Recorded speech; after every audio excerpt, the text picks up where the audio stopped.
హైదరాబాద్లో new year వేడుకలపై ఆంక్షలు విధించారు ట్రాఫిక్ డీసీపీ రాహుల్ హెగ్డే. ఈ ఈవెంట్ నిర్వాహకులు పోలీసు అనుమతి తప్పనిసరిగా తీసుకోవాలని, పార్కింగ్ ఏర్పాట్లు చేయాలని స్పష్టం చేశారు. మద్యం సేవించి వాహనాలు నడిపితే కఠిన చర్యలుంటాయని, రోడ్లపై స్టంట్లు చేసే వారిపై నిఘా ఉంచామని చెప్పారు. ప్రమాదాలు జరిగితే నిర్వాహకులపై కూడా చర్యలు తీసుకుంటామని, ప్రతి ఈవెంట్ వద్ద డ్రైవర్లను అందుబాటులో ఉంచాలన్నారు. ఇప్పటి వరకు 3 ఈవెంట్ ఆర్గనైజర్స్ మాత్రమే బంజారాహిల్స్ పరిధిలో అనుమతి కోసం దరఖాస్తు చేసుకుంటున్నారంటున్న డీసీపీ రాహుల్ హెగ్డేతో మా ప్రతినిధి Suresh face to face.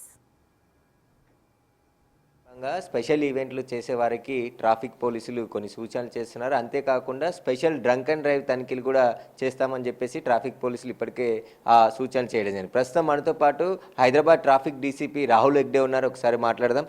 Sir, అసలు డిసెంబర్ 31 సందర్భంగా అనేక ఈవెంట్లు జరుగుతాయి.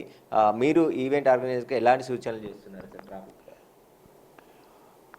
ఇప్పుడు event organisers December 31 new year celebration చేస్తారంటే టికెటెడ్ ఈవెంట్స్ ఉంటే వాళ్ళు ముందే పర్మిషన్ తీసుకోవాలి. Traffic permission, law and order permission తీసుకోవాలి.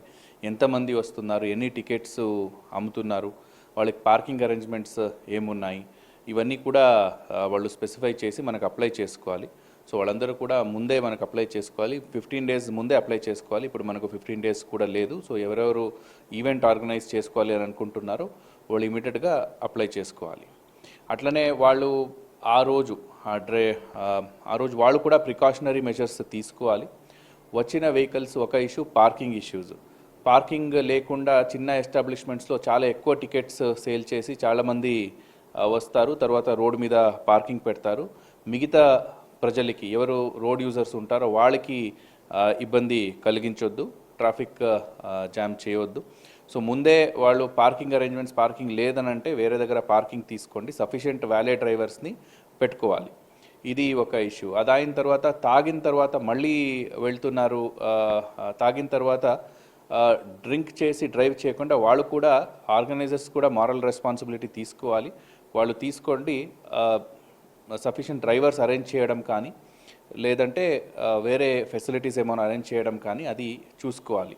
మళ్ళీ డ్రింక్ అండ్ డ్రైవ్ చేసి ఒక ఏదో పబ్లో అంటే బార్ అండ్ రెస్టారెంట్లో వెళ్ళి డ్రింక్ చేసి మళ్ళీ వచ్చి దాంతో యాక్సిడెంట్ అయితే డెఫినెట్లీ దాని ఆర్గనైజర్స్ కూడా రెస్పాన్సిబిలిటీ ఉంటుంది.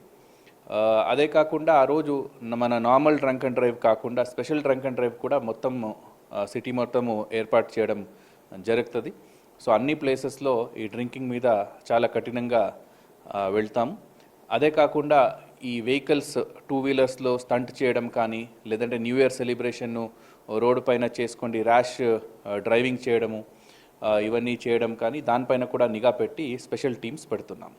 అంటే హైదరాబాద్లో న్యూ ఇయర్ వేడుకల సందర్భంగా గతంలో యాక్సిడెంట్స్ అయ్యాయి. చాలామంది న్యూ ఇయర్ తర్వాత వేడుకలు జరుపుకొని ఇంటికి వెళ్ళే క్రమంలో చాలా రోడ్డు యాక్సిడెంట్స్ జరిగాయి. కానీ ఈసారి డ్రంక్ అండ్ డ్రైవ్ మొత్తం ఏ విధంగా ఉంటుంది? ఇప్పటికే 3 కమిషనరేట్ పరిధిలో కూడా సమన్వయం చేసుకొని చేస్తామని చెప్తున్నారు. కాబట్టి ఈసారి ఎలా ఉండబోతుంది సార్ ఈ యాక్సిడెంట్ సంబంధించి కూడా మనం మొత్తము ఆ రోజు నైట్ 31st నైట్ నుంచి ఫస్ట్ మార్నింగ్ వరకు మనం చాలా ప్లేసెస్ ఐడెంటిఫై చేసి ఎక్కడ మనం స్పీడ్ కామర్స్ ఎక్కడ పెట్టుకోవాలి ఇవన్నీ ఐడెంటిఫై చేయడం జరిగింది. అక్కడ స్పీడ్ కామర్స్ పెట్టుకుంటాము. అంటే ఎక్కువ స్పీడ్గా వెహికల్ వస్తే కూడా జిగ్జాగ్ బ్యారికేడింగ్ పెట్టడం కానీ లేదంటే అక్కడ బోర్డు పెట్టడం కానీ లేదంటే మన పోలీస్ పర్సనల్ ఉండి దాన్ని స్లో డౌన్ చేసుకోవడం కానీ ఇట్లా చేస్తాము. అది కాకుండా వెహికల్ చెకింగ్ పాయింట్స్ కూడా, drunk and driving checking points కూడా ఆ రోజు పెంచుకుంటున్నాము. అన్ని ప్లేసెస్లో ఎక్కడ కూడా డ్రింక్ చేసి డ్రైవ్ చేస్తే వాళ్ళు ఎస్కేప్ కాకుండా మనము చూసుకుంటున్నాము. ఈ యాక్సిడెంట్స్ కాకుండా ఉండడానికి కూడా ఇట్లా ర్యాష్ డ్రైవింగు మళ్ళీ ఎక్కడ ఎక్కువ ఉన్న ఛాన్సెస్ ఉంటుంది, మళ్ళీ రోడ్ మీద సెలబ్రేషన్ అయిన తర్వాత జోష్గా వెళ్ళడము, ఇవన్నీ కూడా ఆ ప్లేసెస్ కూడా ఐడెంటిఫై చేయడం జరిగింది. ఆ ప్లేసెస్లో కూడా మనము మన బందోబస్తు పెట్టుకుంటున్నాం. ఎక్కువగా జూబ్లీ హిల్స్, బంజారా హిల్స్లో పబ్బులు ఇప్పటికే చాలా ఉన్నాయి. ఈ స్పెషల్ ఈవెంట్లతోని ఎక్కువ పాసులు అమ్ముతారు. వాళ్ళు వచ్చినప్పుడు పార్కింగ్ ఇబ్బంది ఉంది. ఇప్పుడు ఉన్నటువంటి పబ్బు యజమానులకు కానీ ఈవెంట్లు చేసేవారికి కానీ మీరు ట్రాఫిక్ పరంగా ఎలాంటి సూచనలు చేస్తారు? ఒకవేళ వారిపైన ఎలాంటి చర్యలు ఉండబోతుంది? డెఫినెట్లీ వాళ్ళు సఫిషియెంట్గా పార్కింగ్ లేకుండా ఉంటే కూడా ఎక్కువ టికెట్స్ అమ్మేసి అక్కడ ఉన్న కెపాసిటీ కింద ఎక్కువ చేస్తే డెఫినెట్లీ జనరల్ పబ్లిక్కి ప్రాబ్లం అవుతుంది, ట్రాఫిక్ కంజెషన్ అవుతుంది. ట్రాఫిక్ కంజెషన్ అయితే మళ్ళీ జనరల్ పబ్లిక్కి ఇబ్బంది చేస్తే డెఫినెట్లీ వాళ్ళపైన మనం క్రిమినల్ యాక్షన్ కూడా తీసుకుంటాము, కేసెస్ బుక్ చేస్తాము. ఆర్గనైజర్స్ సఫిషియెంట్గా వాళ్ళు ముందే అసెస్ చేసి లాస్ట్ మినిట్లో కాకుండా ముందే అసెస్ చేసి వాళ్ళు ఈవెంట్ని ఆర్గనైజ్ చేసుకోవాలి. అదే కాకుండా కొంతమంది ఆల్రెడీ టికెట్స్ అమ్మడానికి స్టార్ట్ చేశారు, పోలీస్ పర్మిషన్ రావడానికి ముందే టికెట్స్ అమ్మడానికి స్టార్ట్ చేశారు. డెఫినెట్లీ అలాంటి ఈవెంట్ పైన కూడా మనం యాక్షన్ తీసుకుంటాం. ఇప్పటివరకు ఎన్ని ఈవెంట్లకు అప్లికేషన్లు వచ్చాయి సార్ మన పరిధిలో? ఇప్పటి వరకు ఒక 3 ఈవెంట్స్కేమో మన పరిధిలో అప్లికేషన్స్ వచ్చినాయి. అంటే ఇంకా చాలా ఉన్నాయి, మరి టైం ఉంది అంటున్నారు, వారికి ఏం చెప్తారు మీరు?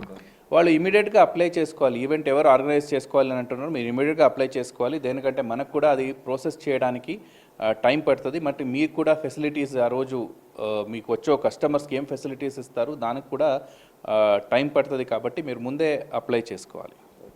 Thank you sir. ఈ సీసీ కెమెరాలు ఎట్లా ఆపరేటింగ్ చేస్తారు సార్? అందులో మన అన్ని సీసీటీవీస్ కూడా కమాండ్ అండ్ కంట్రోల్కి కనెక్ట్ అయి ఉంటుంది.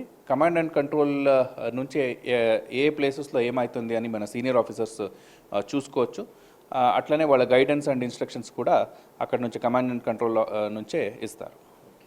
అయితే ఈసారి కూడా ఈ న్యూ ఇయర్ వేడుకలకు ట్రాఫిక్ పరంగా అన్ని చర్యలు కూడా తీసుకోవడం జరిగిందని చెప్పేసి కూడా డీసీపీ రాహుల్ హెగ్డే చెప్తున్నారు. అంతేకాకుండా 15 రోజుల ముందే ఈవెంట్లు చేసేవారు అనుమతులు తీసుకోవాలి, సరైన పార్కింగ్ వసతులు కూడా తామే ఏర్పాటు చేసుకోవాలి. ఒకవేళ డ్రంక్ అండ్ డ్రైవ్ చేసి ఒకవేళ ఆ ఈవెంట్లో పాల్గొని డ్రంక్ అండ్ డ్రైవ్కు చేసి ఏదైనా రోడ్డు ప్రమాదం జరిగితే ఆర్గనైజర్ల పైన కూడా కేసులు నమోదు చేస్తామని చెప్పేసి కూడా వారికి హెచ్చరికలు కూడా జారీ చేస్తున్నారు. ప్రస్తుతం అయితే హ్యాపీగా న్యూ ఇయర్ వేడుకలు జరుపుకోవాలి, ఎలాంటి యాక్సిడెంట్ జరగకుండా జీరో యాక్సిడెంట్ జరిగేందుకే ప్రయత్నాలు చేస్తాము, ఎక్కడికక్కడ స్పెషల్ డ్రంక్ అండ్ డ్రైవ్ తనిఖీలు కూడా చేపట్టబోతున్నామని చెప్పేసి కూడా డీసీపీ చెప్తున్నారు.